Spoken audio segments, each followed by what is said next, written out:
The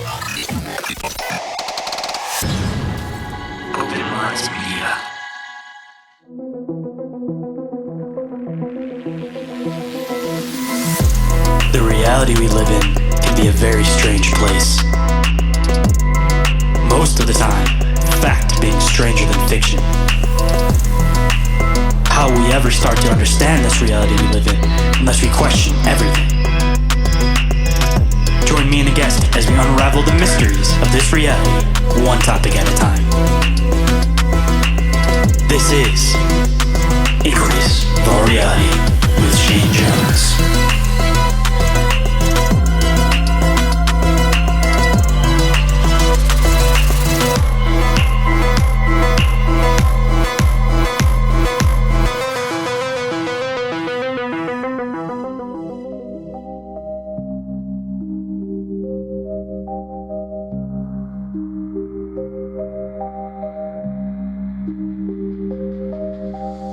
What is up, Inquirers, and welcome to the expanse of deep open-minded conversation.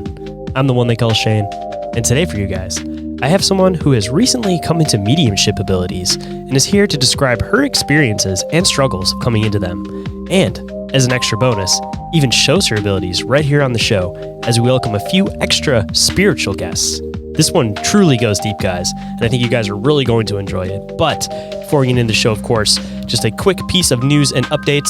I am going to be doing a little bit of movement as far as my extended projects that I'm doing for the show, trying to make some stuff easier for myself, and I feel like I've been stretching myself out in a lot of places that aren't necessarily where I want to grow, so I want to kind of bring it all in and be able to expand in the directions of certain places that I definitely want to be able to expand and grow. One of the first pieces of things that are going to be changing is I'm going to be moving over the Discord server into a Telegram server.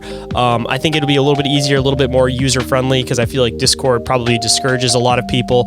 So if you guys are interested in joining that, there's a link, of course, available down in the show description. And the next piece of news is that I'm going to try to keep the ads to an absolute minimum for you guys. With Spreaker, I have to at least put 5 ad breaks in the show. But that being said, no matter the length of the show, whether it's an hour episode or a 2-hour episode, I'll make sure that I just do those 5 ad breaks, because that's exactly what it says that I need to put into the episode in order to get the ad breaks on there.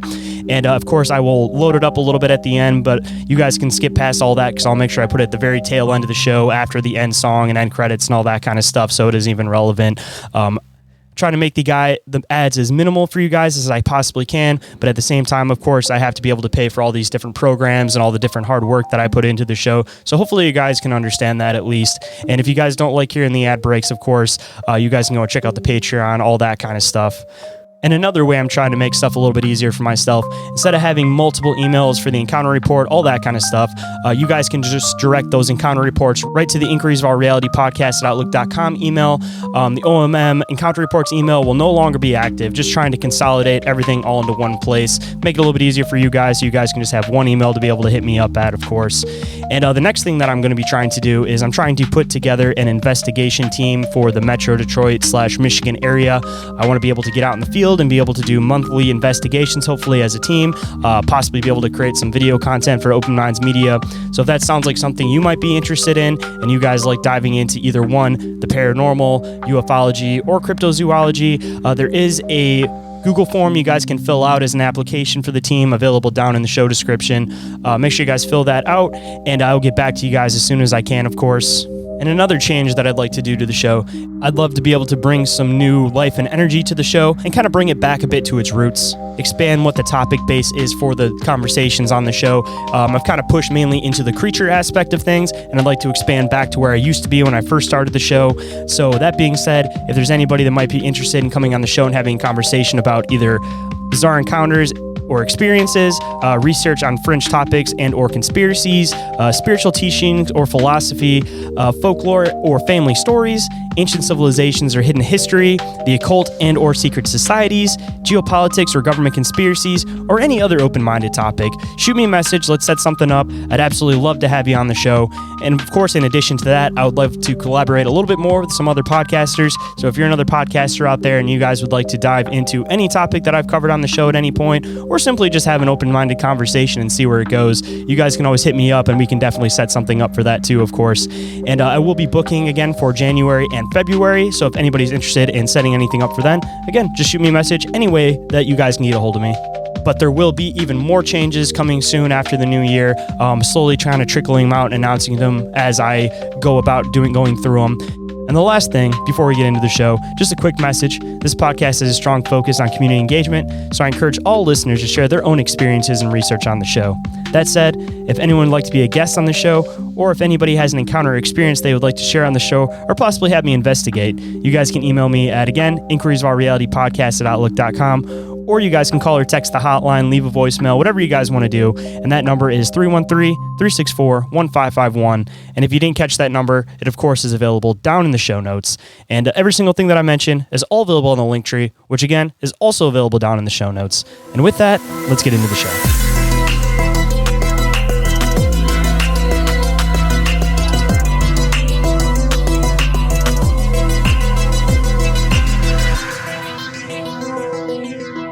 Please welcome back to the show, Deborah Roque. Welcome back for the second run. Thanks. It's good to be back.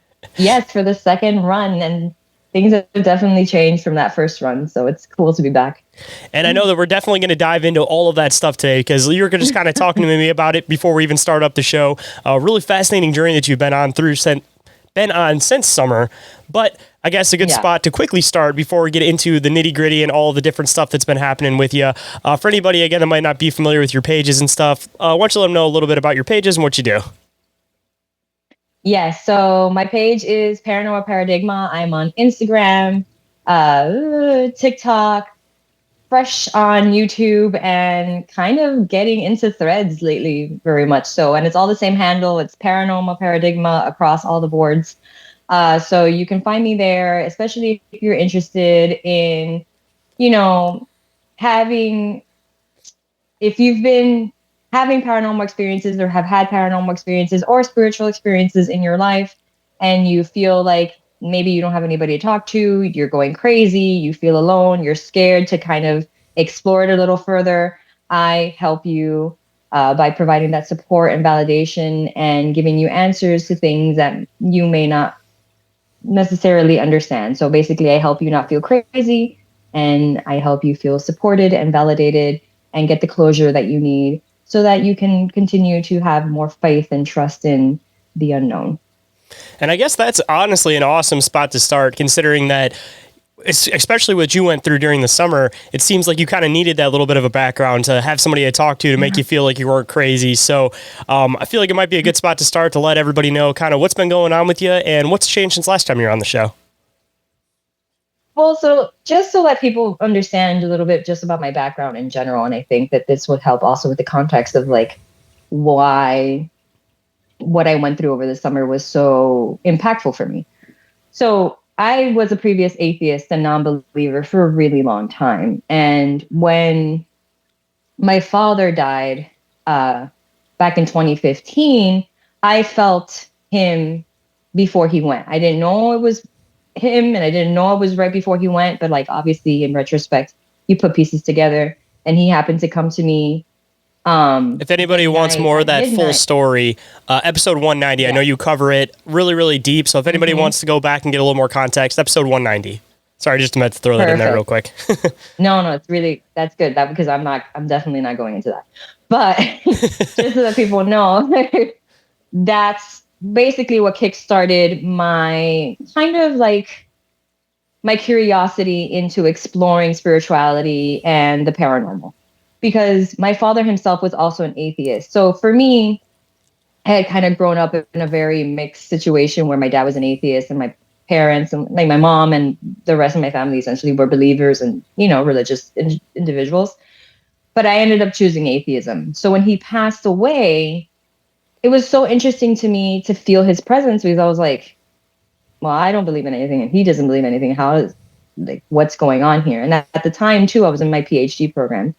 And so as a good researcher, if you are a scientist or trained in science or trained in research, you understand you don't let your biases kind of shut you off from the truth. Like you explore truth, like you go with that that inkling, that sort of that hint, that clue.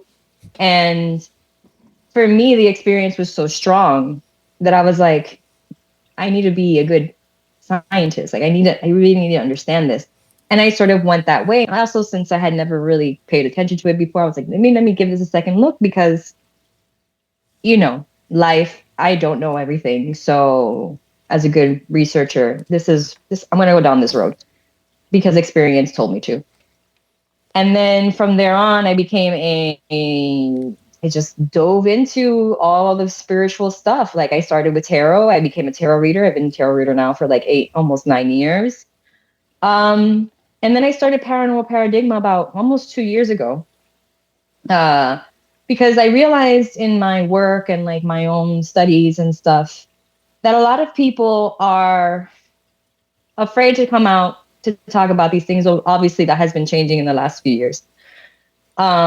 They are constantly like ridiculed or stigmatized because, their experiences do not basically fit in with what the standard is or what the norm is, which is, let's say God exists, but the paranormal is not real. There are things in the paranormal sphere that are not real, like AKA demons, cryptids, certain ghosts, like certain entities or whatever. And if you do experience these things, like you're crazy or you're just seeing things or you're lying or it's a hoax or something like that. So I started this page to provide that sort of support for individuals who felt like they're going crazy or they had no one to speak to. They wanted to get more answers about the type of experiences they were having. They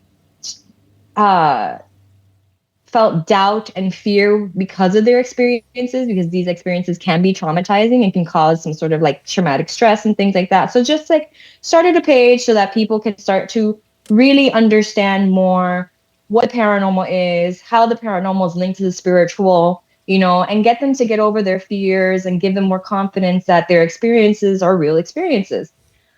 So that I did that a few years ago, about almost 2 years ago.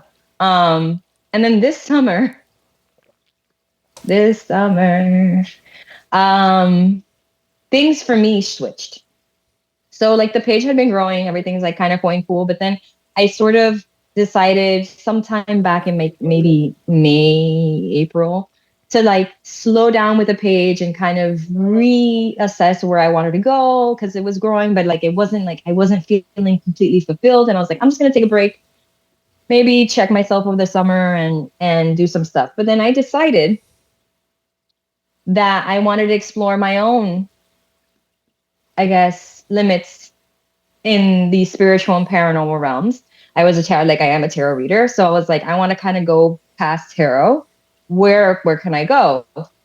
And I decided to use dowsing rods. I was like, oh, dowsing rods are simple. Like they're a simple tool. I've never used dowsing rods before. I'm going to see if all this dowsing rod stuff that you see online or like in ghost hunts and like investigations and stuff is true. Like I want to see this for myself. And I decided to do that. I used dowsing rods. And I'm going to preface this by saying, yes, anything in the paranormal and the spiritual realms are true. How you perceive it and what you perceive is up to you. And like, that's a unique experience. But if you want to use dowsing rods or any tool to communicate with the other side, make sure you protect yourself because this shit is real. And so I did not do that. Somebody who does tarot and is into spirituality, I was still skeptical about a lot of things. So when it came to using dowsing rods, I wasn't very careful with, protecting myself from said situations or negative energies and stuff like that. I just thought, well, I was like, oh, my energy is really positive. Like, I'm just going to try to channel my guides, like that. It seems so innocent too compared to other things like using tarot cards, all that kind of stuff. Because I mean, you're simply, kind of holding two sticks and then kind of reading it from there. Like, it's you feel like if you would have had an issue with tarot, like you wouldn't have had an issue with like dowsing rods because they just seem like less serious than like reading tarot, for example. Yeah, I mean, exactly. I think that you really hit the nail on the head on that because, I mean, tarot and things like the Ouija board or black mirrors or crystal balls, like these things have more stigma or history or like stuff associated with them than dowsing rods. Do you understand? Like, do you understand? Like, it's just like Dowsing rods, I just think of the whole water thing where, you look for water. That's like the first thing that comes to mind for me when I think of dowsing rods. Exactly. So that's what I thought. I was like, well, they use this to look for water. Like, so obviously it senses energy, it senses something. So like, let's just see. Da, da, da, da. Well, long story short, I saw and I started communicating with my spirit guides. I did not know this obviously at first. I had to, it's like a series of questions because dowsing rods really don't give you that much information other than yes and no. You understand? It's like, oh, yes, they cross. Oh, no, they open. But then I started playing around with it. I was like, well, if you can say yes or no, can you like give me a maybe? And it would do like, I would say, well, if it's a maybe, then just kind of open and close. And it would open and close. And I was just like, that's very interesting. I was like, well, give me a hug. And then they would cross and like touch me. And I was like, okay, there's obviously an intelligent something communicating through these things. Like it gives me hugs and it says maybe, and there's a yes and a no. And then the freakiest part was when it started to point to things in the house. Like I have these rods and all of a sudden they're moving to the left or they're moving to the right. I'm like, what is that? And it's following whatever the hell is going around in my house. And I was like, no way is this shit happening. So that really creeped me out. I have like my husband was there. He started using it. I got my sister into it. I mean, like it was a situation. Like I was like, you're not going to believe this. Come check this out. My husband and my sister, even my daughter, who's like 4 years old, was like using it, which now she doesn't use it, by the way. But like at the time, again, it was just so innocent for me. I was just like, oh, whatever. See, I've always been kind of curious too, not to side tangent or anything, but like as far as like the other side perspective of dowsing rods, I'm kind of curious if like they're moving them with their energy almost like telepathically, or if there's like literally something that's in front of you that's like using its two hands to like move these rods. Like I've always been really curious about that, because if there's something literally standing there and pushing them rather or standing right in front of you and you can't see it, it makes it that much creepier. No, from what I understand, it's vibration. So anything, like it's all vibration. So they use your energy, you're holding it. It's a copper rod. They're usually 99% copper. So copper is a conduit, as you know, right? And so you hold these and your electromagnetic energy too. So from what I understand, it's just the current. It's a current that goes and the rod will move with the said energy. Am I correct? Yes, getting confirmation. So, that's a whole nother thing that we'll talk about too. So started doing that, currents move, like it's just so interesting. And you can kind of feel it too, which is also kind of crazy because like the rod is loose and you can just feel like it was the creepiest thing. Like even I would like freak out and be like, okay, but am I moving? Like, am I moving? Is this like me unconsciously moving these rods? You understand? But like when you have so many people do it and the result is the same, you know, you kind of have to be like, okay, there's something going on here that I just don't understand. I've heard some people kind of describe using these and using like Ouija boards, for example. They'll say that they'll feel, not, it's like hard to describe, but just like another energy that it like, they question whether or not it's themselves, but at the same time, they say that they feel like there's something else, like another energy that's like not necessarily manipulating them, but almost just like on top of them almost, like on top of, it's hard to explain. I've like had some people try to explain this, but they just say there's like this other energy feeling when you use this type of stuff. Especially if you're using it properly. Yeah. Yes. And I didn't necessarily feel my guides on top of me, but I have felt them or other energies on top of me since then. So like that feeling is very like valid and it can happen. Not necessarily in a dark way, because when you hear like on top of you, it kind of sounds a little bit like a darker connotation than you know what we're probably meaning. But here, like it's not like an incubus or any kind of other like demonic sort of situation. It's almost like sharing energy with something else, almost like it. Yeah, it's more of like a shared energy, not like an on top of like energy. It's probably a little bit better descriptive word, I guess. Right. Thanks for that clarification. Absolutely. Hold on tight, everyone. Inquiries of Our Reality will be right back after this brief commercial break. But if you don't mind taking a second to follow Inquiries of Our Reality on Instagram and Facebook, and Open Minds Media on YouTube and TikTok, I'd greatly appreciate it. And feel free to spark up a conversation. I love getting to know you guys. And now back to the show. So I started doing that, and that was happening for like a few weeks. But then my sister, because my sister was like impressed with this, and my sister's also like skeptical, like she's more agnostic. When she started to see this happening, she was like, "Oh, this is interesting. Can I?" And I was like, "Oh, you should use them, and like maybe like see what answers you get, and talk to your guides or whatever." So she took them, and at this point, when she took them, I was like, "Oh, I'm kind of like codependent on this stuff now," because I was learning so much. I was like waking up and like using them. And like having conversations with my guide, like basically asking a bunch of questions and getting yes or no answers. And then at some point when my sister took them, I was like, wait a minute. I remember when I was like 14 years old. So this is like back in like the 2000s, late 90s, early 2000s. I wanted to experiment using like with myself and communicate with my guides. And at this point, this is before I was an atheist. Like I was kind of into like witchcraft and Wicca and just like learning different things. And one of the things I remember reading, I think it was online when AOL was a thing. You've got mail. Yeah, exactly. I read that you can sort of sit in a crossed leg state and you can ask for your spirit guides to come through. You would have to wait for like maybe a sensation and then ask for confirmation if they were there. And they would essentially use your body to communicate with you. So like you would sway yes, or you would go like no. So no was like a side to side sway. Yes would be like a forward to back sway. And in my head, I was like, oh, I did that when I was really young. I wonder now that I don't have the rods, but I have this communication established, if this would work for myself, like if this was something that would work. And I did that.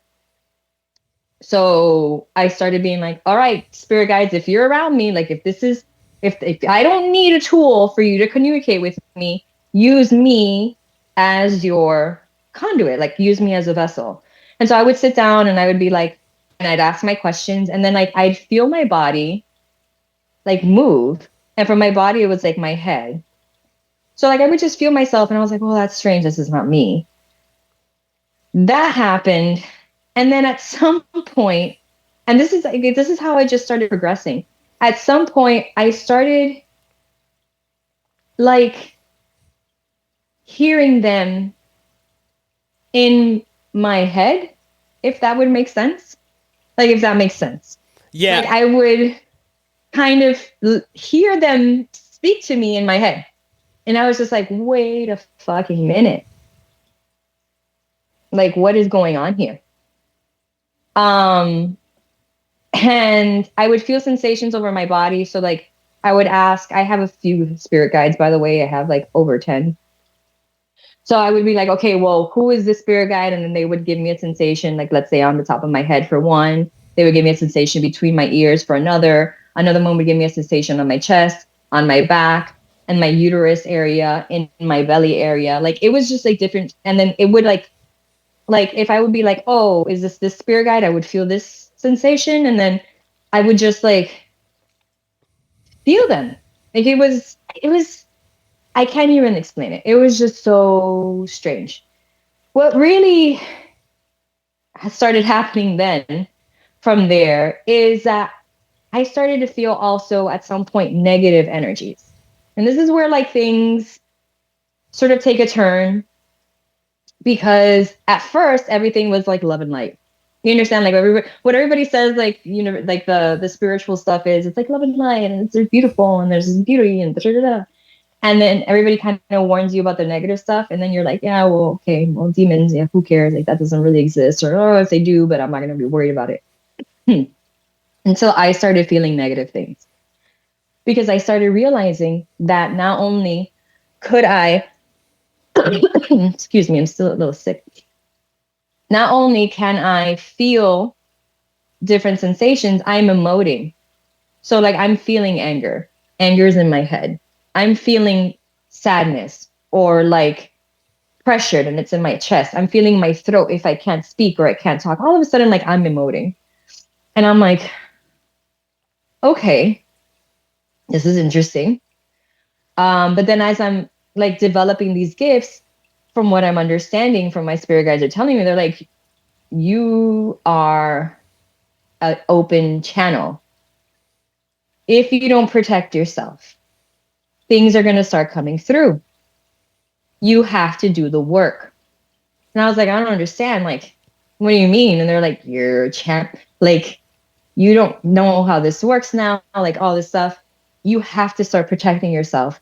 We're here to protect you, but you need to do the work on your side too, which is why people burn the sage or they burn the Palo Santo or they burn the candles and they do all this stuff because these are things that honor the gods, the deities, your spirit guides, or whatever entities that you interact with. And it is an offering, it's a give and a take, it's energy exchange. And so at some point, I'm feeling these negative energies, and I straight up have a demon in my house. I didn't believe that I had a demon in my house.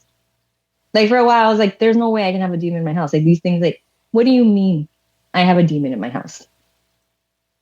And it took about 2 weeks of me trying to figure out what the heck is going on, how to get this energy, because I could feel the energy. I got to the point where I could see the motherfucker run through my house, but not like full body, but like his, like a shadow.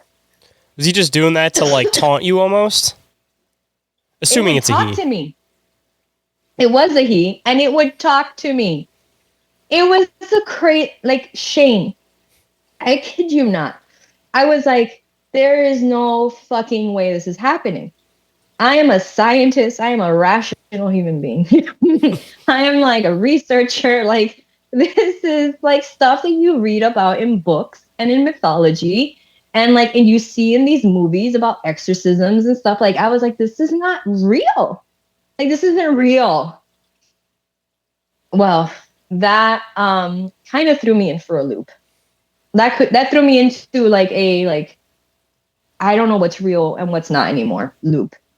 Like almost psychosis, which is why then I was like, I need to speak to some professionals about this. My family even was getting concerned because it started to develop into other ways where like my body would be manipulated. Was your family like obviously your family was doing some of this stuff with you, but like were they aware of like the extent of this, or are they more so worried for like you and not so much for like something attacking you? Like what was their kind of like belief on this as this was happening, just out of curiosity? They were more worried about me. So for a while it was like, but they believed like that this stuff was happening and they believed in your gifts though. It wasn't like you were trying to convince them in the process of this, or it was a little bit of both.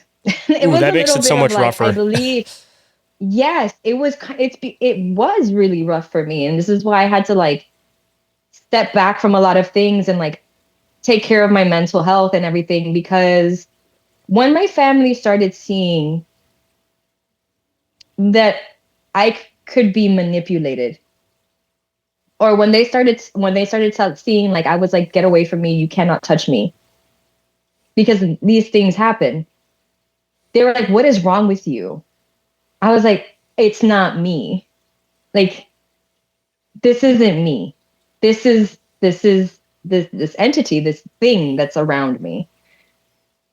And it got to a point where they were like, I believe that you're seeing things, because my family knows me. So this is the good thing about being, a good person, an honest person, like somebody who tries to live, a very boring life, I guess, but like very straight, and very just straight up and true.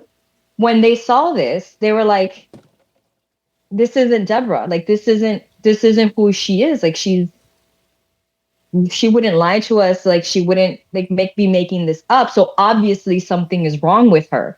And I was telling them, I was like, it's not that something's wrong with me. This is a whole nother level of paranormal activity that I've never experienced.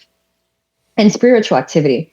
And so it got to a point where like I was evaluated by psych doctors, and because my family was concerned, and then like, I was concerned, and then like I told them, I was like, I don't, I mean, I didn't tell them straight up, like I was like, oh yeah, I'm speaking to a demon, you understand? But I didn't tell them like I'm having this spiritual crisis, like this is what I'm experiencing more or less. And they did a series of questions, and I told them how I felt. I was like, I feel okay, because I also, while I'm experiencing the dark stuff, I'm also experiencing really light stuff too. And I'm being guided.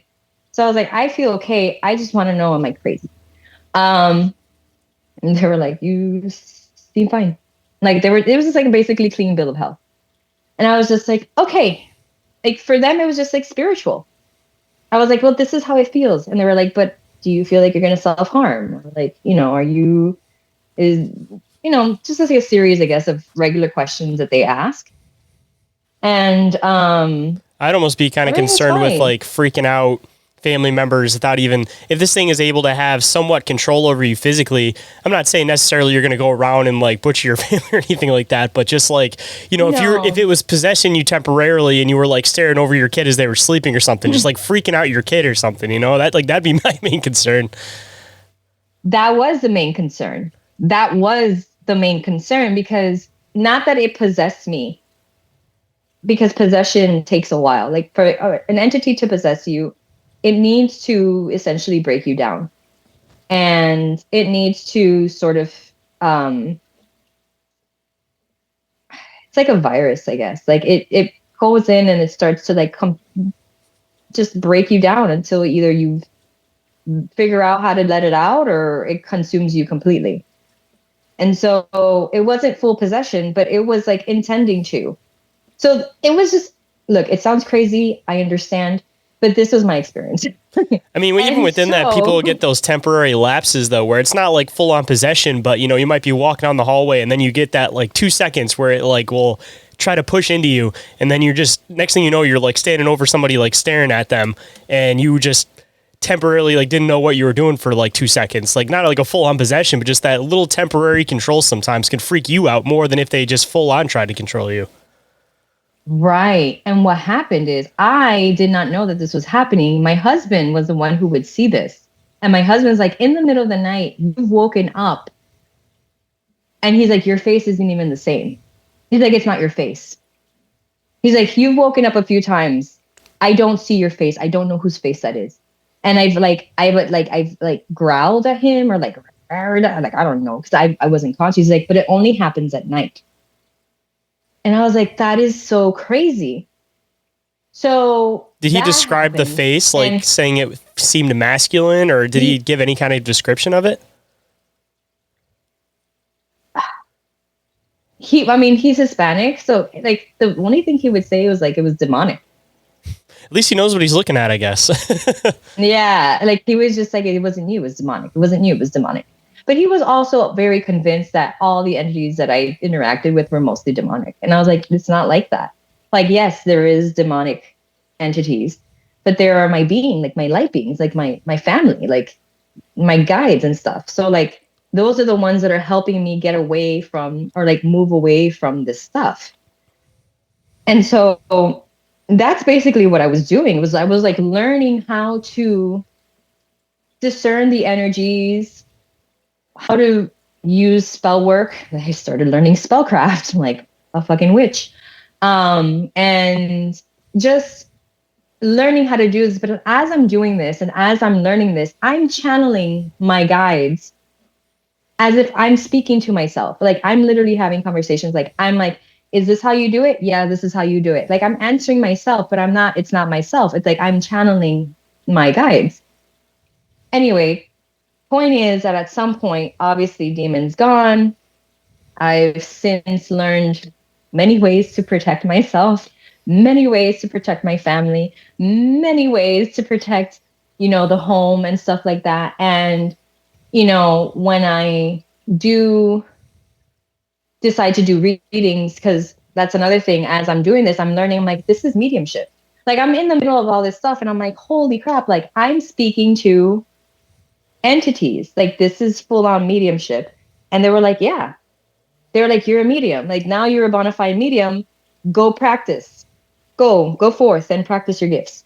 And I was just like, okay, cool. So I started doing this for free and I've been doing this since October now. And I'm booked all the way, which is awesome too, that people are so interested in this stuff, especially since it's a free reading. But for me, it's like a very like symbiotic situation where I'm like, hey, you help me, I help you because I'm developing my stuff. I'm like learning how to channel and better give messages to individuals and about their loved ones or about their lives and stuff like that. But at the same time, like, you know, they're getting these messages and they're feeling validated or they're feeling guided. And it's just like a really like awesome energy exchange that's been happening. And so that's what I've been doing for the last few months. And it's been a really great experience. But when they told me I was a medium, I was like, what? This is what mediumship is. I was like, in my head, mediums like get symbols or like words and they kind of piece things together or they feel energy. And they're like, you don't need that. You literally speak what we say. Like you repeat what we say. Like you are our channel, you are our voice. You don't need symbols, you don't need images, you don't need words because you hear everything we're saying to you. Therefore, here you go. This is you. Be a medium. You're a straight channel. Because you can hear directly, right? So you're clairaudient. That's the word for it, right? Yes, it is a clairaudience, but it's not clairaudience in the way that clairaudience is normally done. Because clairaudience is like what you said, that people hear words or they hear things. They may hear it in their head or they may hear it outside. I'm not necessarily hearing anything. I'm just speaking. It is a form of clairaudience, but it's so much. It's not little words. It's whole conversations. So like if I were to say what gifts do I have? Yes, there's definitely clairaudience. There's clairsentience because I feel things. I'm an empath. And not like empath, like, oh, I'm an empath and I feel so many emotions. No, like I literally can feel the entity's emotion. Like I will emote whatever the entity is emoting. If it's anger, if it's fear, if it's frustration, if it's crying, like I've cried because not me, because of the entity. Or I've also felt the energy of humans, like people. And I'm like, what is this? Like, what is this feeling? Like, why am I feeling this? And it's another human that is feeling scared or feeling, this person was scared, like, because this person actually, I have a YouTube on him. Like my only video on YouTube at the moment is an interview that I did with somebody who had a crazy, scary experience with a dog man here in Florida. He lived real close to me. So we did the interview at the site where he had the experience. But as we're going to the site, he's in the car in front of us. I'm in the car in the back with my husband, and I'm feeling my eyes water. I'm feeling my chest tighten. I'm feeling my throat. And I'm like, wow, what is going on? Like, what is going on here? And I realized it was him. Like I am feeling the physical sensations in my body of his fear. And when we got there, he was physically, like, you can see in his face and even in the video, he was like uncomfortable to be there. And he said it. He's like, I haven't been here since. This is scary for me. And so I have now this ability to, you know, physically feel emotions of others in different places. Like I will emote. So I am an empath in that sense. Not to side tangent too much off, but just out of curiosity, when you went out to investigate that site, did you make any connection with this like dogman being? Because a lot of people kind of are on the fence whether or not it's something spiritual or something flesh and blood or what it is exactly. So I'm kind of curious if anybody's been able to connect with these things. So you don't want to connect with these things. I didn't assume you'd want to, but out of curiosity. Yeah. But a curiosity killed the cat, they say. So I've learned that cryptids such as Dogman or Wolfman or There's the other one that's similar. I hate Hyena Man, the African one. No, Wendigos and something else. Wendigos are more spiritual, but Dogman, Wolfman, I don't remember right now. These are physical beings like Bigfoot. They're physical.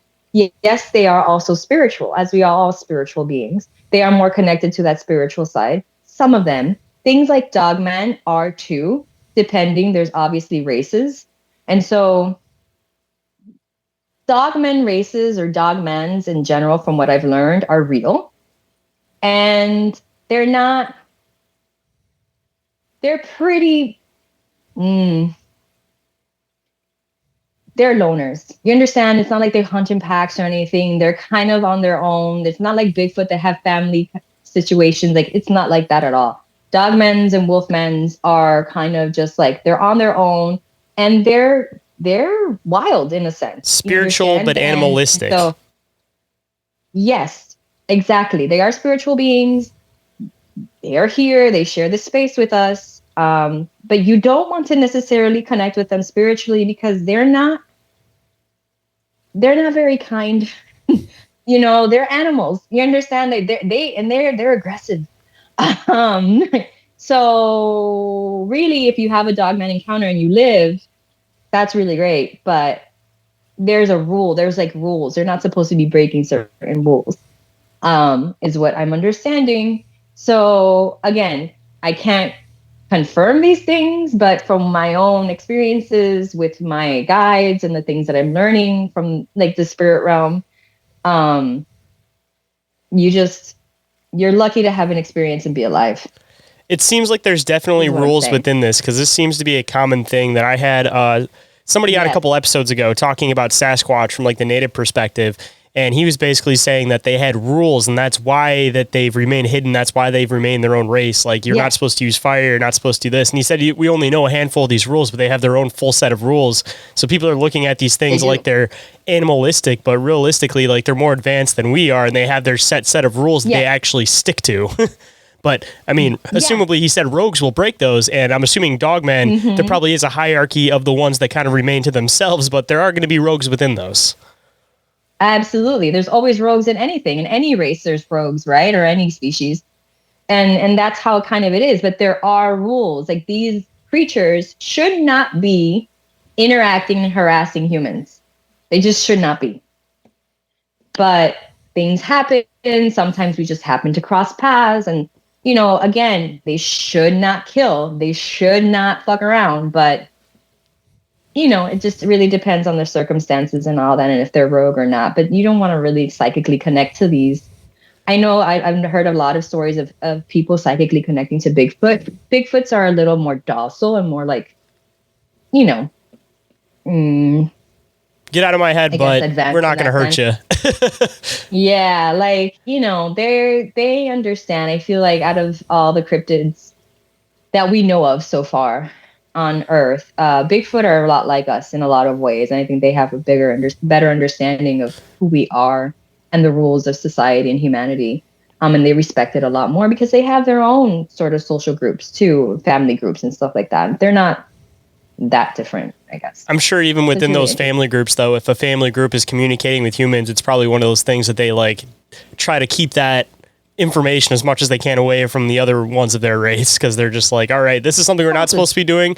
We're curious. We know these people aren't going to hurt us.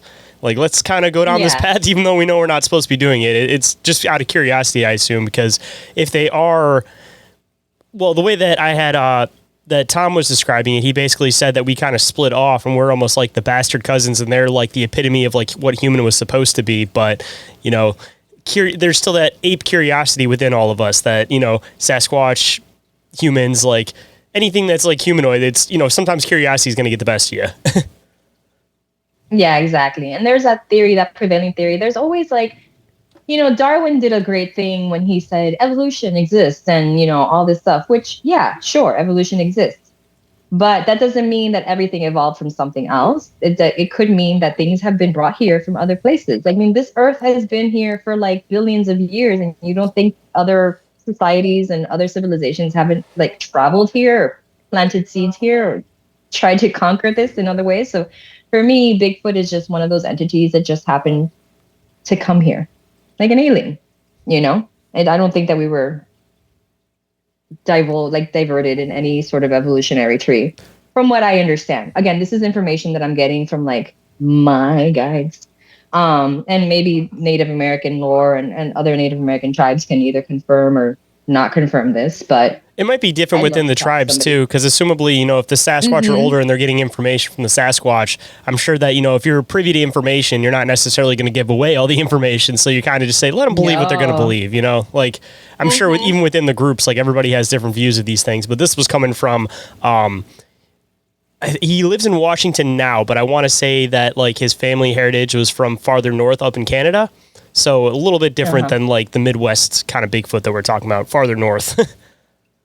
Yeah, and that's the other thing too. Like, who knows, like how many different races and species there are of Bigfoot within themselves and where they branched off of. And there's just like so much we just don't know. And it seems like there's a lot more breeding with humans when you get farther into like the northern Sasquatch, like the Canadian Sasquatch. It seems like maybe colder conditions, less availability to have breeding options. So, you know, maybe there is more of a mix of human in with like the northern Sasquatch than there would be in the ones where they didn't necessarily need that opportunity and they had full numbers that they could reproduce amongst themselves.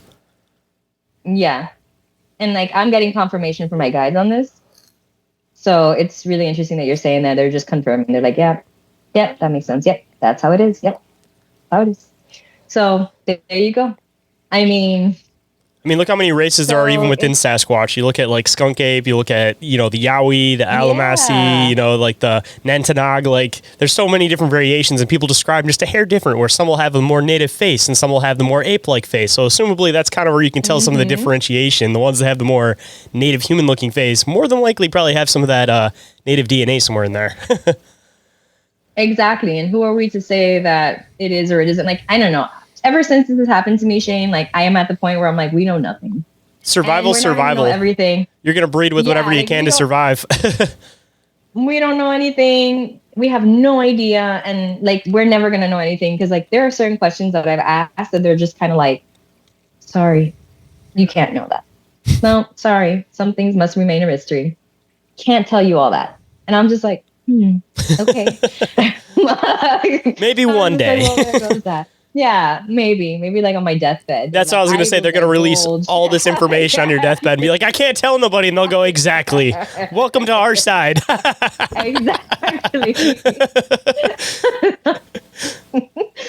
Hold on, guys. We have to take a break to pay some bills. But if you don't like hearing the ads, then I have a solution for you. You can get ad-free and early access to this show and Bizarre Encounters with Shayn Orin on the Open Minds Media Patreon for just $1 a month. It's a great way to support the show and all the hard work behind it. And if you're interested in merch store discounts or video versions of the show, then there are a few other tiers with additional benefits with 7-day free trials available.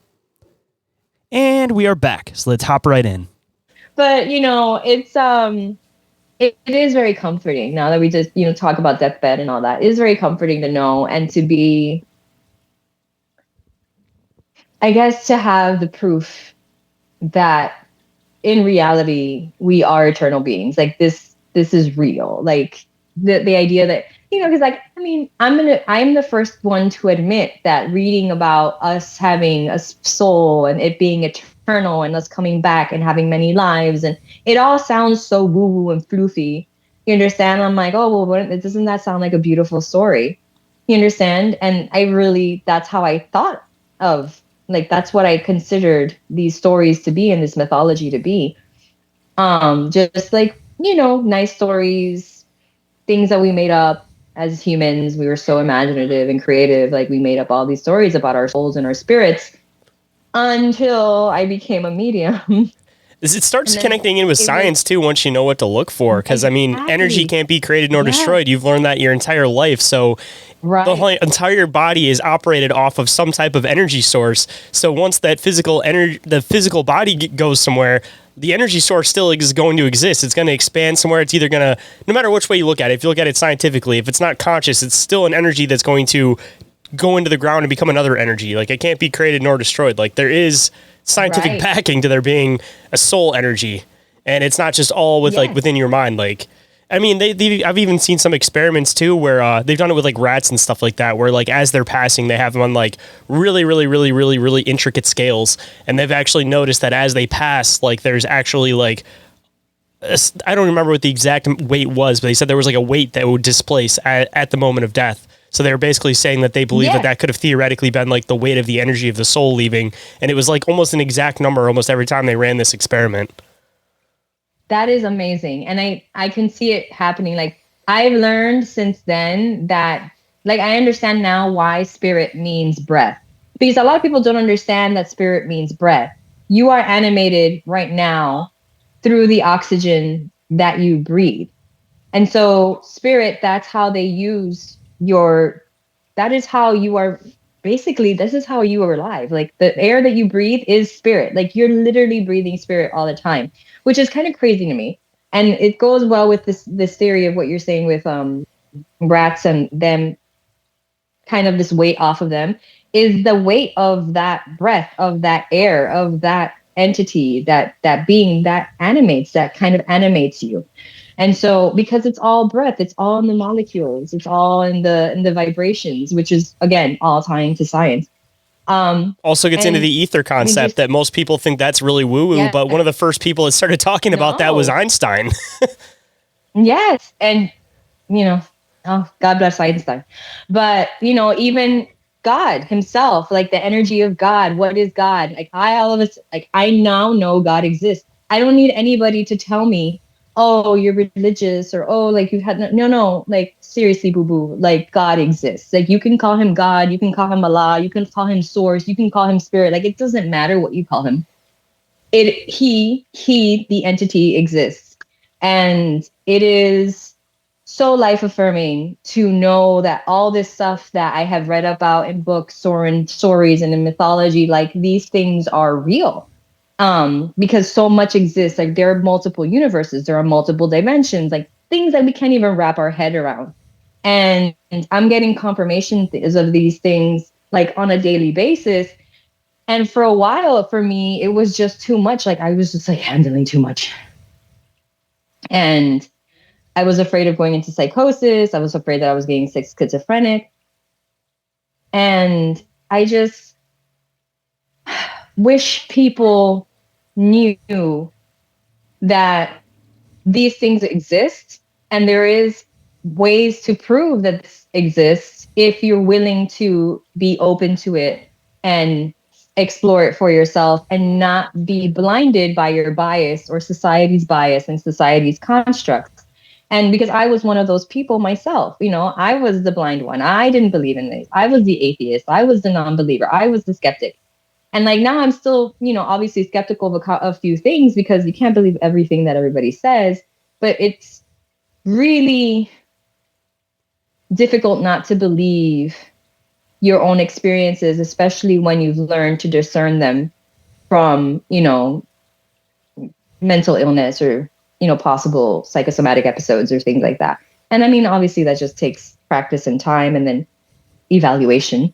But I think I've come to the point now where I'm very confident, and I just want people to feel this, like know this and experience this. And that's one of the things that I aim to do with my page and like my abilities, and why I'm doing this for free for right now and giving people this space to talk to me and ask these questions and give them information and resources to help them kind of integrate all these concepts and learn to develop their own gifts too and heal, because a lot of this is definitely a healing journey too. So yeah, that is my story. Well, I mean, I'm glad that you somewhat figured it out before you, I want to say went too far off the deep end, because that's not necessarily what I mean. But I recently had somebody on who is also a doctor who dives into the whole schizophrenia concept. And he's basically linked it all to demonic, I don't want to necessarily say possession, but it's linked to demonic entities like taking control over a person's mind and basically making that person believe that they are them. And in turn, now they act out the things that this thing is telling them to do. and he had to like push to get into this information to the point where like he had people that would like try to attack him, and he got up to the point where he would notice that when he read specific Bible verses, these things would get really angry, and he just started connecting all these common pieces between it. But I mean, just connecting into another thing from that, I mean, there are other people that are science minded that are diving into this stuff and now kind of bringing it back into the fold, the possibility of, you know, these things existing. I mean, I definitely know they exist, but, you know, for the people that don't, it's nice to see like people that are science minded kind of bringing this kind of stuff back into the fold, because like he mentioned, like with mental illness, everybody would just kind of blanket term it and say it's a chemical imbalance. And he got into a whole thing on the show talking about how chemical imbalance was never a thing or never anything that was ever proven. It was just a concept created by the people that were manufacturing the drugs. So when they asked why something wouldn't work, they say, oh, this will rebalance out the chemicals of the brain, even though there isn't necessarily a standard chemical for the brain. But, you know, he started diving into mental illness from like this perspective that, you know, it's not just a blanket thing where you can just throw medicine at it and it's going to go away, but try to figure out like what is actually causing this type of stuff. And again, he kind of came to the whole idea that it's like it was demons with schizophrenia specifically, but I've even have other people on the show who've talked about like attachments where like, you know, people are an alcoholic or they're this or they're that, or, you know, and then when they actually go and they start bringing mediums into this, you know, they'll start describing like these different like beings that they see that are like attached to their backs and stuff like that. And as soon as they get them off, all of a sudden the person is no inkling to go and do whatever they're, you know, if they were an addict, for example, they have no inkling to go and do whatever they are addicted to. All of a sudden, once this thing is removed, and that person may not have ever actually physically seen this thing or felt it removed, but they at least kind of gave the faith to that person to see if it would help, because, you know, they're kind of at their last whim on this kind of stuff. And, you know, the person who's a medium made this contact, got rid of the attachment. All of a sudden, the person feels significantly better. Like, it's so nice to see scientific backing to this kind of stuff. And I've talked about this a lot on the show recently, that it's like, kind of like what you were saying, there's so much science behind backing all of this woo-woo stuff that it's just you have to connect the pieces, because they're not going to say directly like this is what it is. But if you start connecting this experiment with this experiment with this experiment with this experiment, it starts creating this frame of it actually being something that's scientific. And I know I've made this argument on the show a million times, but like, you know, you look at alchemy ended up turning into chemistry with with more understanding. Most of these woo-woo concepts that we're looking at with more scientific understanding, they're going to start completely making a lot more sense. Because even moving into sci-fi, I mean, back in the 50s, this stuff was a sci-fi concept, as they say, even though I think it was also predictive programming. Right. But looking at it now, we're getting into like quantum science, all of this kind of stuff. And it's like all this woo-woo stuff is starting to be backed in science. It's just most people don't want to give that leap of faith that it's something that they don't understand. They would rather like it be connected to something in science, and then they can start wrapping their head around it. So it's like all these concepts that people would have normally threw off, said that they were crazy, whatever. All of a sudden you have this guy that's starting to say like, oh, this is how I believe it's connected to science. Then normal, I don't want to say normal people, but like regular everyday people that normally wouldn't pay attention to any of this stuff are starting to realize like, hey, you know, I had this weird experience, and now there's this person who's actually connecting it into something that I can understand. And now, you know, maybe there's something weird here going on. Like, it's nice to see that movement and that push, because that's kind of how I go about research. Like you said, it's good to be a skeptic, but it's like, I'm not going to blindly believe everything. But at least for me, you know, when I dive into a lot of this paranormal stuff, you know, I connect it in with things that completely make sense to me, like vibration, frequency. Like, we know that every bit of light you see, every single pattern, everything that you see or experience is some type of vibration or frequency. So it's like when people start talking about that in a spiritual concept, like it makes sense knowing that like the light spectrum is vibration and frequency. It's just people kind of start disconnecting those two when you start getting into a realm they don't necessarily want to hear about sometimes. Exactly. I mean, you're on the money, because that's exactly the experience that I've had too. I use my science and research skills to like look for the things, and then my knowledge on the spiritual and the stuff that I had researched, and I just kind of started putting the dots together. And it's the evidence is there. You just need to know where to look. And the other problem is we're not taught to research. We're not, unless you go to a college and you do your 4-year degree, and even then, like, that's debatable. You understand? Like, research is a skill. And so you have to be taught that skill. You have to practice that skill. And not all research is the same. And so if, you know, you're taught to only see what you want to see, that's part of the issue too. And then there's this, going back to the idea of schizophrenia, People don't know that schizophrenia means split mind. And that to me is fascinating because that That's the only makes way to beat complete it is to sense. Your realize mind that is, it's not you. yeah, it's a split mind. You're split. So that means like whatever's going on with one part of you is different from the other part of you. And so what is that part? Can it be spiritual? Absolutely. And like one of my guides told me once, he was like, yeah, you're definitely schizophrenic. You don't need a diagnosis. And I was like, what do you mean I'm schizophrenic? And they were like, listen, this is schizophrenia. Your mind is now split. You are in the spirit world and you are in the physical world. You are in both worlds right now. Your mind is split. Do you understand? And I was like, okay, but I'm sick. And they were like, no, you're not. You're not going through psychosis. This is what we're going to avoid. Right? Because that's the problem with schizophrenia is the psychotic episodes. It's the delusions. It's the self-harm. It's the, panic attacks. It's all that. But like if you Manipulation of the beings are itself okay. too. If you're, interacting Yeah. with the light beings and you have light beings on your side, you can't necessarily always pick that, but the dark beings, of course, are going to try to take over your mind, or the light beings are going to try to expand and help your mind. Yes, and you can pick that. And that's the problem. People don't know that they can pick that. They don't know that they are surrounded. Like right now, I have your guy sitting right here with me. People don't know this, that you are constantly surrounded by light. There is light all around you all the time, light beings. Some people have guides that are not necessarily that good because people can have demons as guides, by the way. They don't know this, but they can. And it just depends on what you as yourself as a vibrational being allow in your vibrational frequency and do not allow, or what you believe to be true. You are constantly creating your reality. And unfortunately, science and is gonna obviously argue this. And I definitely don't want to downplay schizophrenia and the people that suffer this. But I do think that the person that was on your show is definitely onto something. Because yes, we can be manipulated by these beings. I have been physically manipulated by beings before. I do things sometimes that I do. It's not me. So imagine somebody who doesn't know how to combat this, or doesn't understand, or doesn't believe, and is being manipulated. Like, boo boo. Yeah, absolutely. There could be something spiritual going on right there. So we just need to open up our minds and be understanding and accepting that we don't understand everything, and look for other ways to better understand ourselves and our reality. Don't go anywhere, guys. We'll be right back. But just a quick reminder, if you'd like to rock some gear for one of your favorite podcasts, creatures, or topics, hop on over to the Open Minds Media store on Etsy and Printify for a wide range of designs with new drops regularly.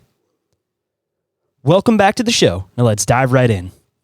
This is going to sound like a weird question, but do people necessarily pick their guides, or is it something that's almost assigned for them? Because one concept that I've always it's probably a very human concept to try to understand, but the whole idea of duality, that there is going to be just as much good as there's going to be bad. And that's the whole reason why good can exist is because there's bad. And the whole reason that bad can exist is because there's good. So it makes me wonder if there's people that are intentionally, no matter what path they go down, they're going to end up down that evil path because that was what they are intended to be, because there has to be the evil in order for there to be good. Because it seems like with some of these serial killers, they try to blame it on their childhood, the way they were brought up. But the way that's the extent that some of these people get to, where what they are willing to do to people, I feel like there is something that's just naturally dark within them, that no matter what path they went down, it was still going to push to that. Because just because your parents yelled at you when you were a kid doesn't mean that you're gonna it doesn't mean you're always going to butcher people, but it seems sometimes it's just these little things where sometimes a serial killer will have a totally normal childhood besides, just getting yelled at by their dad every couple weeks. And then they still, as an adult, they turn into this person that's pushed to the point where, it doesn't even faze them to completely mutilate and butcher somebody. I feel like there's got to be some people that no matter what path they went down, their purpose was intended to be bad so that there could be good. So this is a very complicated concept, and it's a very good question. Are you predestined to be something bad? No, you're not. You're basically that tabula rasa, that clean slate, is really true. However, a lot of factors come in because you're already a soul, right? So you come in with like a contract, like you come in with a purpose, you come in with an idea of what you're going to do and who you're going to be. And so this is why children as early as, 2, 3 months, they have a personality. You understand? So it's like kind of clean slate, not totally clean slate. What ends up happening is this, and this is what people don't understand.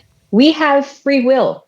Like free will is the variable, the ultimate variable in our development and in our growth and in who we become and what our purpose becomes. It's not like, I'm born. Very few people, I think, are born and like live out their true purpose. These are probably older souls, older beings that have crazy like guides and like spiritual stuff that allow them to be this elevated human in their lifetime, fulfilling this ultimate beautiful purpose, right? But most of us are not like that. And so what ends up happening is that we go through life and we experience hardships and we experience trauma and we experience rejection. And we, as the entity, the individual, have free will. And so what ends up happening is we decide how we perceive the things that happen to us. And so our guides, which are usually good, which are usually light, are like, hey, we're going to try to steer you this way so you don't get hurt and you don't get this, but you have, again, we're going to try, we're going to send you the signs, we're going to try to do this. We're not open to these signs. We're not open to this. Like, we don't think this is true. We don't think that there's signs. We don't understand the communication. We don't understand the language.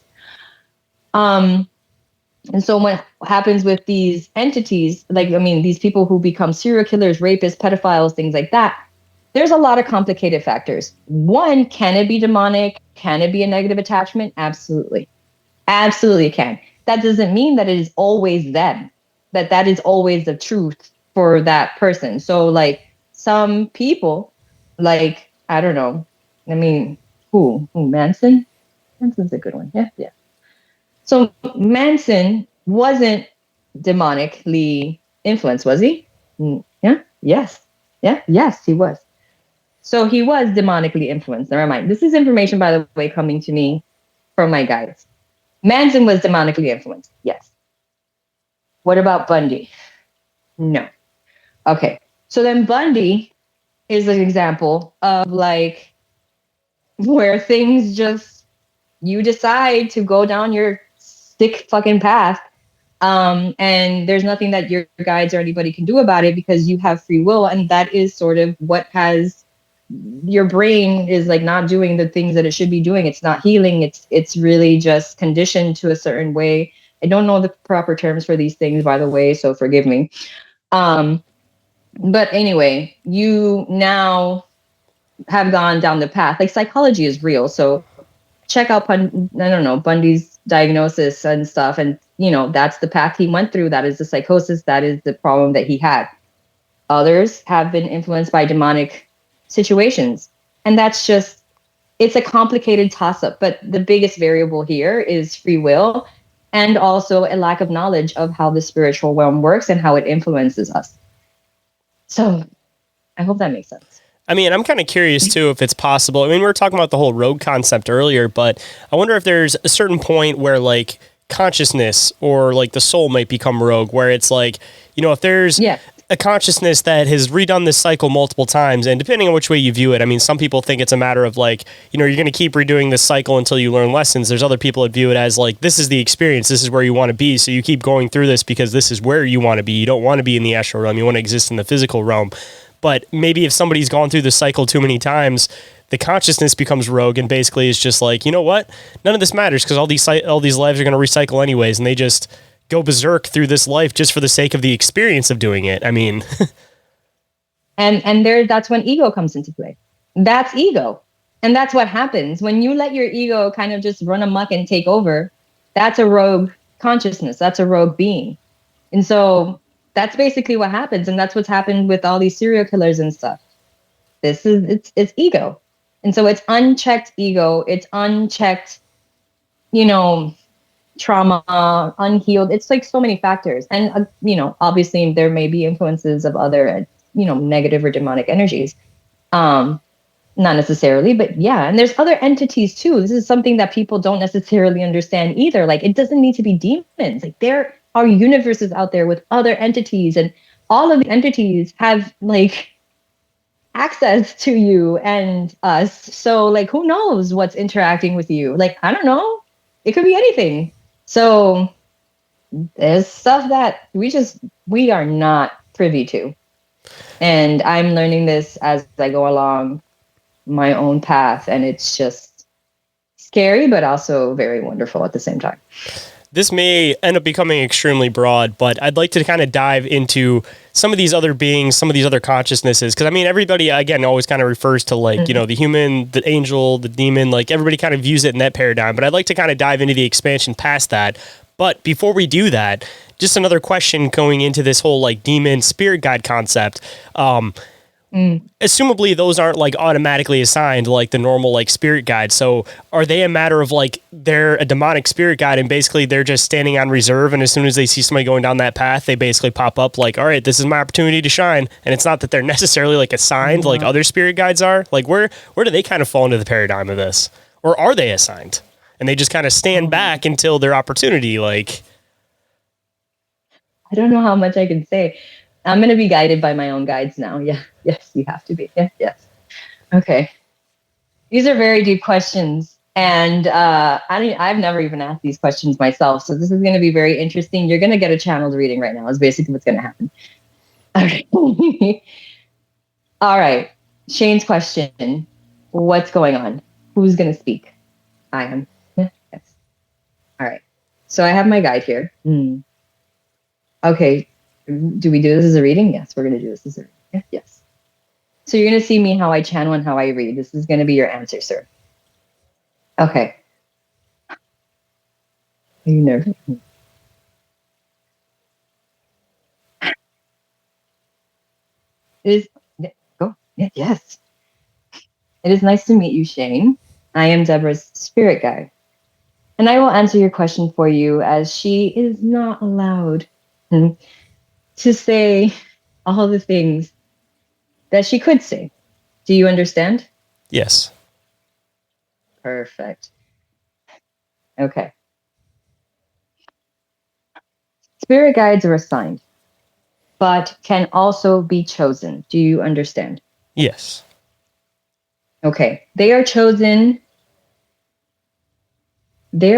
by you. It is a contract that you both make during your life, as you have reincarnated various times, whether on this earth or other places in the universe. Do you understand? Yes.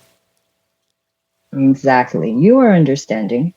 And so what happens is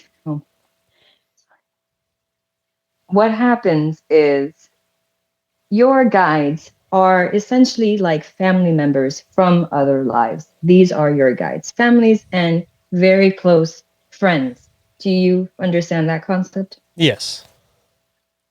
Now, when a demon is a guide or other entity is a guide, typically this is because in your history as a being, you may have incarnated as one of these beings, or have in some way relations to demons. Do you understand? Yes.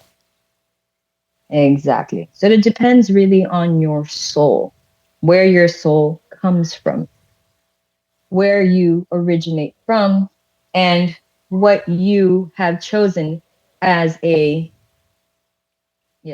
soulmate or contract, so to speak, for eternity. Yes, this is eternal. Yes. So this is how other beings come into play, depending on your original soul, where it is from, as not all souls are humans, and what lives you live from then on, and then the contracts you make with other entities. Do you understand? Yes. Yes. And remember, Shayn, good and evil run on a spectrum. Not all demons are the worst. Not all good souls are the best. Do you understand? That was actually going to be my follow-up question, was if the whole demon concept is just simply viewed from a human construct, that it's inherently evil, when just like the spectrum of any existing being, there's not necessarily a proven this is a good being or this is a bad being. It's all a spectrum within the individual. Yes, exactly. As people do not understand correctly what a demon is, demons are souls that have descended in a way that they cannot return from. Do you understand? Yes. But they are souls. They are conscious. They are not all animals. Different demons, different races, different types of souls. All depends. But it's like you said, it is on a spectrum. So it really, truly just depends on what demon exists, where they come from, where their soul originated from. They are demons not by choice, usually. They are demons because their soul descended to that level, as there are levels in the realm. Do you understand? Yes. And assumably, Egg. are some of these things looking for redemption, and that's their hope of becoming a spirit guide? Is you look at them like a Yeah. demonic spirit guide, but their hope is that maybe they can redeem themselves. There is some of that. Some of these demons do look to redeem themselves, but they cannot stop being demons. Do you understand? I guess at that point it would be more so just a moral thing of them wanting to feel Yeah. good about themselves rather than them actually getting to that next place or the place that they used to be that they descended from. Precise. You are very intelligent. Good job. Yes, and that is exactly how it is. And just to clarify, these things run on a spectrum. Not all demons are pure evil. And what is evil if not another construct? Do you understand? Simply a human-made construct that we have to look at things as black or white. Right. And you just said everything is dualistic and there is balance. There is a spectrum. Because assumably not all light Thanks. beings are good and not all dark beings are necessarily No. bad. Because there's a lot Exactly. of There are. UFO stuff that people get into where it seems like they're light beings, but they have these dark connotations to them. But they get tricked by the fact Right. that they're light because they're viewing it from the human perspective. Precisely. That's exactly how it works. As they're in everything. There is good and there is bad, and light beings or good beings can descend or become rogue or corrupted. This is true even in the spirit realm. That is the way of the world, of the universe. Do you have other questions? Trying to think about where I want to know more about these other beings that exist, because simply coming from the human construct, like I was kind of mentioning, everybody views things as either angelic or demonic, but obviously there's a spectrum of these things when you get into other possibilities of different types of beings. And assumably what people describe as these DMT beings are something that are along the spectrum, that it's not necessarily that they're DMT beings, but rather that that's the means of being able to communicate with them for most people, but they are some type of astral being. And one thing that I've kind of thought about is if maybe that's pure consciousness before it manifests itself into another place, or it's a consciousness that chose to stay within that realm rather than turning again into another physical being again. The idea of consciousness is something that we cannot divulge or get into too much, as there are secrets to the universe. And unfortunately for you, that is, you cannot know the mystery of consciousness. Do you understand? Assumably, that's one thing that you can't understand while you're in a physical being, regardless, because it would kind of destroy the experience of being a physical being. Pretty much. You nailed it. Yes. It would destroy the experience of being a physical being. A lot of humans do not understand this, and this is why consciousness still remains a mystery, even in science. You will not figure out what consciousness is, and if you do, you may not live. Because assumably, that it's when you extend into becoming an astral being, and you can't be a physical being anymore once you've expanded into that level of knowing. Exactly. Pretty much. Not precisely in that way, but yes, you are correct. And This is true. assumably, This is why you cannot know the secrets of consciousness. Continue. that assumably, if you do start learning this type of stuff, then, like I said, it would end up destroying the human experience, because then you wouldn't live the experience as you're supposed to. Because assumably, everybody has free choice and everybody has free will, but there is a way and a working that the world is supposed to work. And if somebody starts diverging from the contract that they created because they know this information, then it's again going to end up destroying that contract. Yes. Essentially, it is not exactly like this as the way that you describe it, but in essence, it is like that. You, as a human, are in the physical realm. The physical realm is not for you to understand consciousness or how all this communication and existence is possible. The physical realm is for you to be what? Sorry, the physical realm is for you to live experiences, to live and what hardships and evolve your spirit or soul. It is one of the ways to evolve. It is not the only way to evolve. But if you were to incarnate in Earth or another planet or universe or world or galaxy, however this is, he understands. Yeah, yes. If you were to do this and you understood the laws of spirit and consciousness and how this all is connected and works, then why be physical? Why live this physical life? Do you understand? It is contradictory. There are things that you should know, as we all are one, as above, so below. But the physical plane is not for you to, you know all the secrets of the universe. The physical plane is for you to feel, to pleasure. Yes, it is for pleasure. It is temporary. It is for lesson. Does that make sense for you? Yes. And then the astral one is in order to expand consciousness and to understand self.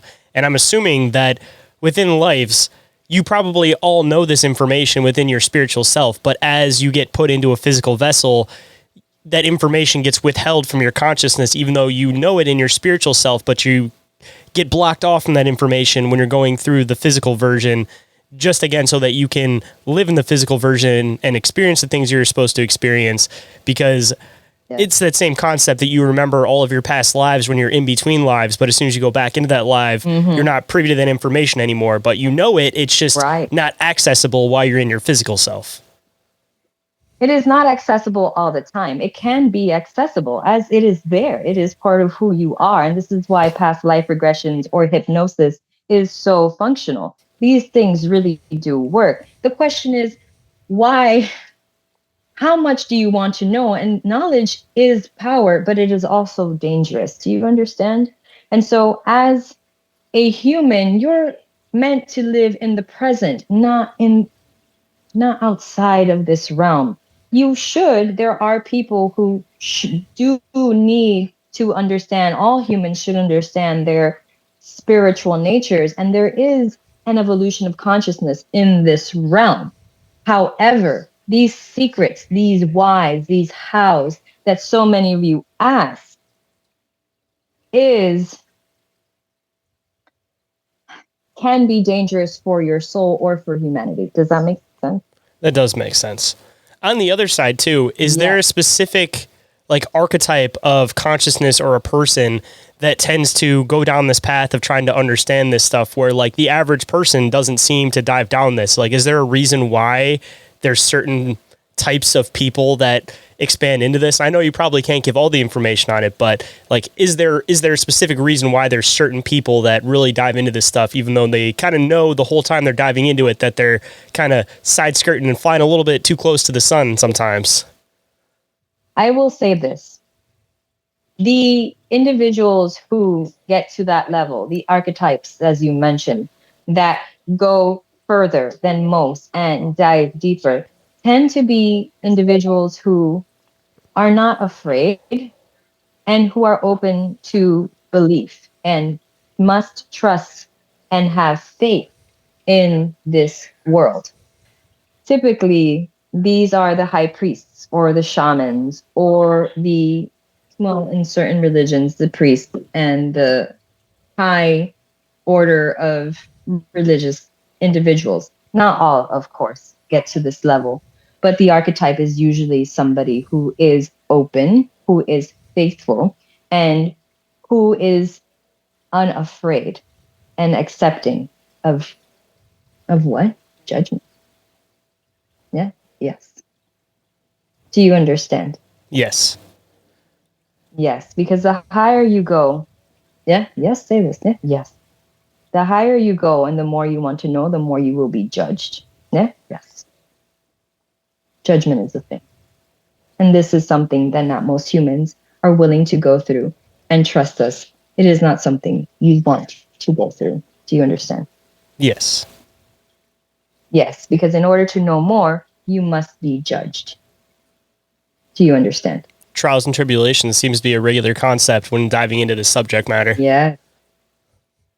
Yes, exactly. So there must be a certain type of individual who is not afraid, who is accepting, who is open and faithful. And that is very difficult to come by, as most humans are blocked and are suppressed by the constructs of your society. Do you understand? Yes. So assumably this might be something that's semi, I guess it goes across multiple lives that, you know, if somebody is on this path, it's not something that you're going to figure out within one life. So it's almost like something that kind of extends into multiple lives, that if somebody's down this path, they're probably going to be down it in any of their lives that come later on. And then, I mean, from that, I mean, is there a reason on the consciousness level of like, are these people wanting to one day be able to be spirit guides for other people? Like, is there, I guess you can't necessarily answer this, but is there like a reason why the soul, the consciousness knows that this isn't necessarily the best path for it to be down, but yet it's persistent about being down this path? There must be some type of gratification, reward, other abilities possibly later on through later lives. Like there has to be some type of like end reason why this consciousness just knows to push through this stuff, even though it doesn't understand necessarily all the time why it's pushing through this. Are you referring to humans who push through the hardship? Humans that continue down this path of trying to understand all of this subject matter that we've been kind of diving into. The problem is that there is so much information in your world, and not all of it is correct. And what you humans do is you piece together what you feel is true for yourselves, which is fine.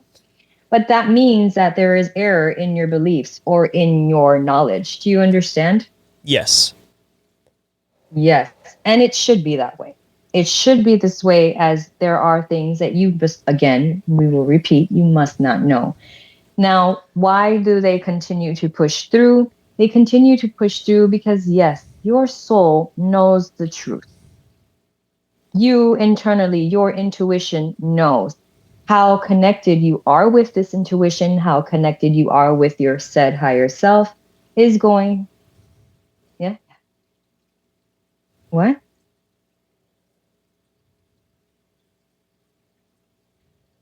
How connected you are with yourself and with your intuition, yes. Okay.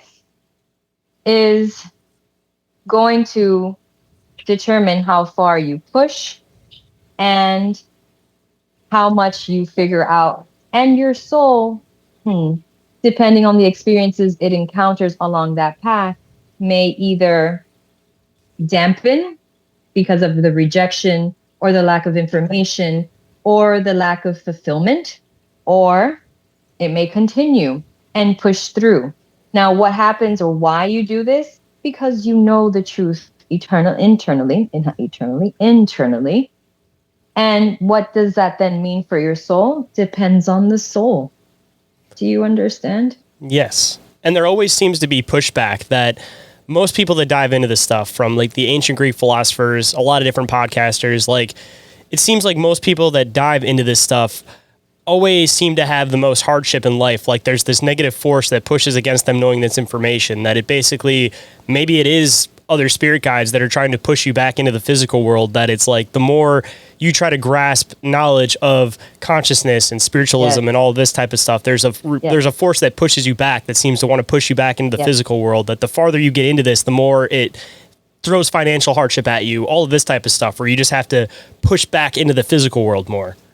Like, it never seems like anybody ever has a good ending to this stuff. Like, you know, looking at Pluto, like, or Plato, all the different like Greek philosophers, like most of them had an awful ending. Yes.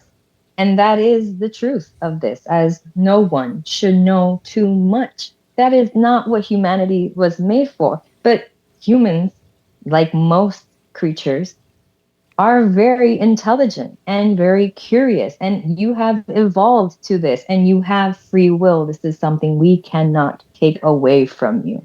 However, that doesn't mean that we won't try to stop you if we see you're going too far. And this is normal across all races, across of humans, and across all of you. Yeah, yes, just all of you. Does not matter. We'll push back if no too much.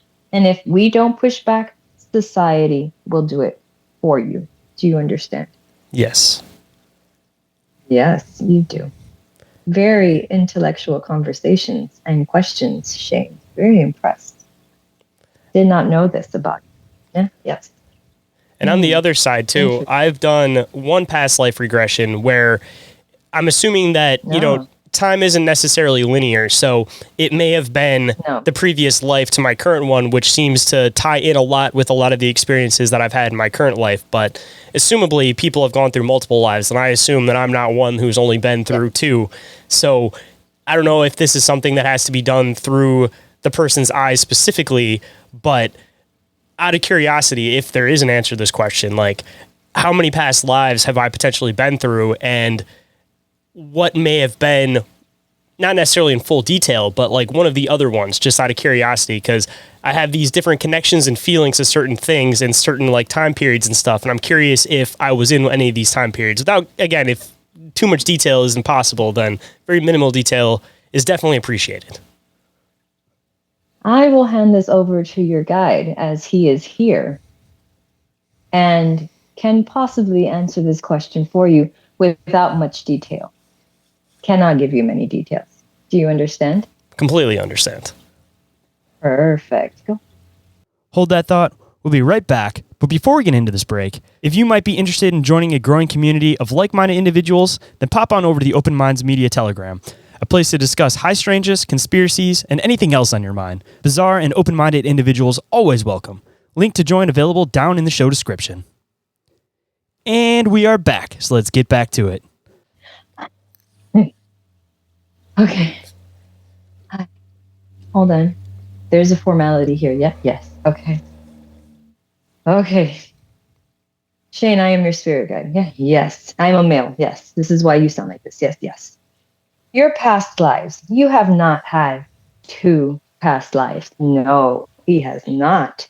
And his connection to Rome. Rome. Am I channeling this correctly? Yes. Roman Empire and European history is very interesting, as he has been in that time period. This is probably why you have this connection. Is this true, Shayn? Yes. Perfect.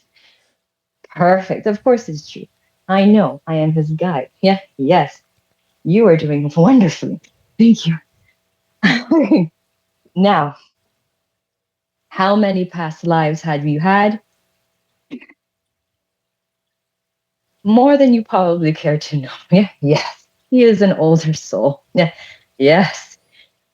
And has lived not only on this earth a few times, but in other planets as well, other civilizations. And I am a guy from other civilization Earth. I met him here on Earth, our souls connected here on Earth. When we were in, where? We were in China? China? Yes. China. Yeah, yes. He has an affinity to that too. Yeah, yes. Is this true, Shayn? Yes. Interesting. Yes. Yes. In China, we met many years ago. Were you like samurais? What? Whoa. Samurais. Kind of. Not samurais per se, but warriors. Yeah. Yes. Do you feel that, Shayn? I've Do always you definitely remember felt this? the warrior side, but never understood where it came Yes. from, because it seems like the Thank warriors you. transition from going from fighting with the sword, from anybody I've talked to with past lives, to adapting to a point where you start learning how to fight and make points with your words rather than with a physical object. Yes, you can do this. You have this in you. Well, many individuals have this in them, many humans. But we are trying to speak on your past lives and your affinity to these places and these memories and these feelings you get, these attractions, so to speak. They come from your past lives. So, yes, your past lives have been here on Earth. China is one big one. This is where we met. And also the European, Roman specifically, Empire, and the others, couple others. Um, he was also around for ice. Yes, Ice Age. Yeah, Ice Age. Yes, yes, he was there. There are guides. There is a guide with him from that time period. Yeah, am I channeling correctly? Yes, you are. Perfect. Yeah, yes. Ice Age. Interesting, no? Shayn, Ice Age, do you not think? Kind of a weird connection. I've always had this obsession with mammoths, and I've always felt this weird thing with like mammoths and a weird fascination with them, even though they're not that strange of a creature. But I've always, like, I got a little mammoth sitting right here. I got one right here. I've just always had this thing for mammoths. Perfect. You are doing wonderfully, Deborah. He is connecting the dots. These are from your past lives, Shayn. Ice Age, Rome, China. Your affinity to these things come from these lives. Very good, Deborah. Very good. So, yes, you have had a few past lives. And this is also why you are powerful in your astral projection, too, Shayn, as you are a very gifted being in your own right. The only issue is you do not know how to control it or manipulate it. Do you understand? Kind of. And actually, this falls into a really weird spot with, for anybody that's been around listening to the show for a while, always talking about these astral projection experiences that I have absolutely no control over. And anytime I've ever tried to control the situation, it completely blasts me off in a different direction. And I quickly learned that one of my biggest fears is getting blasted through space at a fast rate, because they all seem to end that way. And that's when I kind of give up on it and say, all right. We do not want you to astral project. Do you understand? I usually try not to do it purposefully. Yes, we know. We understand. We know this. This is good. This is good. Shayn, you do not understand how powerful you are in this respect. And if you start to learn how to astral project, we don't know how far you will get or what you will learn and remember. Do you understand? Yes, which assumably is also why I was going through a phase where I was using psychedelics to expand and understand consciousness. And it got to a point where basically I had a complete block off where it was just like, all right, this is it. And I haven't done anything since then. Okay, blocked on purpose, Shayn. Blocked on purpose. Do you understand? You are too curious. You do not just sit with a unknown. You want to learn too much, which is good. But when it comes to certain aspects of the spiritual realm and paranormal realms, you must stop, as you are human, unless you want to transition quicker than expected. Do you understand? Yes. Yes, you do not want to transition quicker. You must stop. And this is why we have, and yes, we have intercepted, we have interfered. It has not been you, it has been us. Do you understand? Completely understand, because this is actually something I talked about once I started the podcast, is that the first year or so I was still having all of my paranormal type experiences. Then all of a sudden one day it basically just stopped, and I feel like I've been grasping at straws for a while without having my own experiences. But it was weird because, like I said, I grew up having a plethora of experiences. Then all of a sudden one day it just stopped. And the only time I really remember anything is when I have these extremely vivid, prolific dreams when I normally don't remember my dreams, but then I'll have these ones that are just, they feel like another reality. Like within those, I've seen my kid being born before he was actually born. I saw the consciousness of him. Yeah. I saw other realities of my girlfriend and me trying to get back to her. And I felt like I was gone for 6 months, and I woke up and it did not feel like a dream. Precisely. You have evolved so much mentally, consciously, that there is a conflict of interest. Yes, that is the best way to put it. A conflict of interest with your human self and your spirit, and how you want to, how do I say this without saying too much? There is a conflict of interest between him and the spirit realm. Yeah. Yes. Precisely. There is a conflict of interest between you as a human and the rules and protocols of the spirit realm. And thus, in order for you to keep your human body and continue your human life, there are certain stops and boundaries that we must help you keep. Do you understand? So, assumably, maybe I'm supposed to do stuff I do, but I just have to stop in certain aspects when I start feeling that wall that it's like, all right, a little too far in that direction. Yes, but you have not learned to do this. And we're afraid also that if you continue to try, you may go too far. As you are very gifted, this is one of your gifts as a soul from where you are. Do you understand? From who you are. Completely understand. And actually, to bring something back into what Deborah was talking about, I haven't told a lot of people about this, but I was having experiences probably like 2 summers ago where I told my girlfriend about it a few times, that I would start hearing these like voices, and I literally thought I was becoming schizophrenic for a minute. And I was trying to bring it up early in the conversation, but I didn't want to pull away from Deborah's story and everything like that. But like, I don't know, I felt like it was at that point where it was almost like a dissecting path, that it was going to go in one of 2 directions. Yes. But I was doubting my own sanity temporarily during that time. Yes, we remember. And this is actually very common with people who open to their gifts. Deborah has experienced this, you too, as have other mediums or psychics or spiritual sensitive souls. This is a very common experience because the society does not hold the space for these gifts to evolve or even exist. Do you understand? Do understand. But on the other side of it, assumably I had to go down the gut feeling instinct, because I talk about this endlessly on the show, that I trust my gut more than anything, and I can get an energy from somebody the first time I meet them. So assumably everybody has their gift they're supposed to have in this life, and mine seems to be gut feeling / intuition.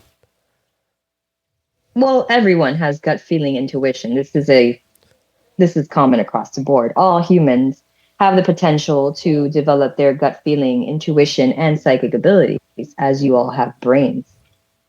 This is your receiver of consciousness and interpreter of consciousness, of spirit. And so, am I saying too much? No. Yes. We're done. Yeah. Yeah. Yes. Okay. With that said, continue.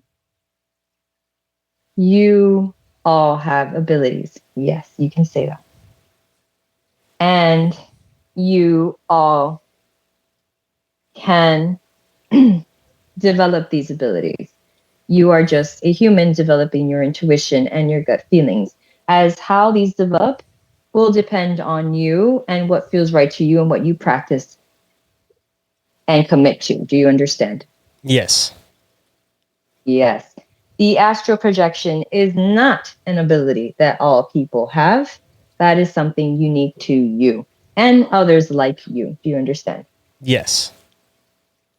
Perfect. But if you'd like to develop these abilities, what you must do is continue to explore them, heal, and commit. And when I say heal, I mean heal the doubt and the insecurities of this realm or of yourself and your abilities. Do you understand? Yes. Perfect. Any other questions, Shayn? I guess last one for this one then, at least. The experience that I had a couple years ago, that I went to I guess you could say a seminar partially. It was an online seminar with Whitney Fox, who's another medium that I had on the show a long time ago. And I had interacted and seen a spirit guide that is very hard to describe, but it was basically like this. I guess you probably already know. Is this the same spirit guide? Assumably, maybe I have like just this one that seems to follow. Like, I'm curious if it's the same one that I interacted with previously. It is not. You have more than one spirit guide, Shayn. You have how many? 10. You have 10 spirit guides, Shayn. Not just one, two. Do you understand? Yes. Yes. And you did see one, but it was not. That one didn't talk when I had the experience before, and it didn't seem to have a face or anything either. So it seems like it was something a bit different to explain. It does have a face. You could just not see it. And it is different. You are right. The energy of that specific spirit guide is not like mine or some of the others. That spirit guide is definitely another being that you do not, in your human life, recognize. Yes, yes. Something assumably in the spirit realm or from one of the other lives that was not on this planet. Definitely in one of the other lives that is not on this planet. Because I haven't seen anything else that's been depicted like that thing, and I've been trying to. I'm not a good artist, and I want to draw this thing just because it's like I've had this image stuck in my head for a couple of years now, but like I have not seen or heard anybody else describe anything that looks like this thing, so I have no idea where to even place this thing, which might lead into what I was kind of talking about before we even led into all this kind of stuff, but talking about the other layers of beings and entities. Yes, which I don't think we have time to discuss at the moment. But know this, there are various layers of and different beings out there that your race and humanity does not even know of or are aware of. Do you understand? Nor will you know. The being that you have as a guide, no one, from what we know, knows about it.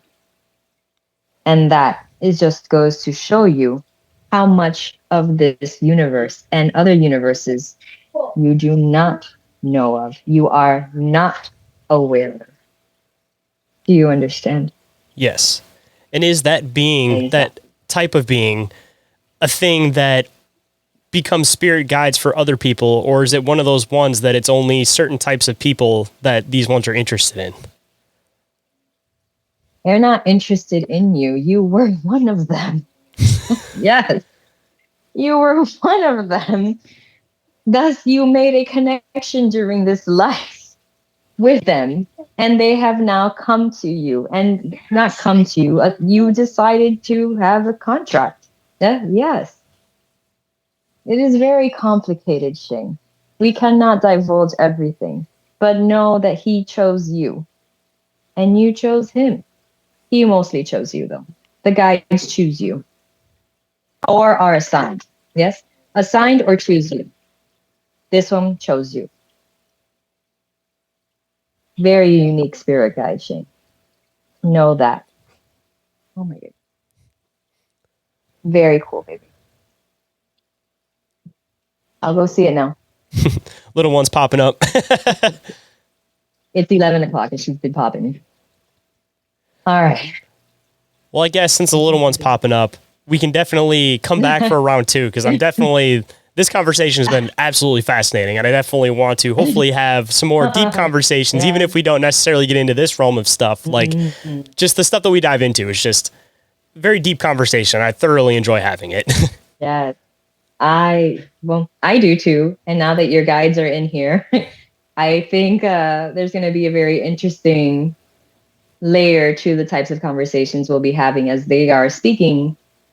They're in this conversation with us. So it's going to be really interesting to have like if you want to have another round like this, to have like a conversation with spirit and like get some answers. I thoroughly enjoyed it, because most people are afraid to like do this type of stuff while on a podcast or on camera and stuff like that. So like when you have the opportunity that this type of stuff comes, then it's like you can't pass it up. Like it's absolutely fascinating, and not very many people actually get to interact and experience this type of stuff. Yeah, I mean, there's also rules too that they should follow, and some people are just afraid also. So. But clearly that's my downfall, is that I'm not afraid. Which is good, but also some fear is necessary, as I've learned. I think we'll end here. Yeah, I'll stay. Yeah.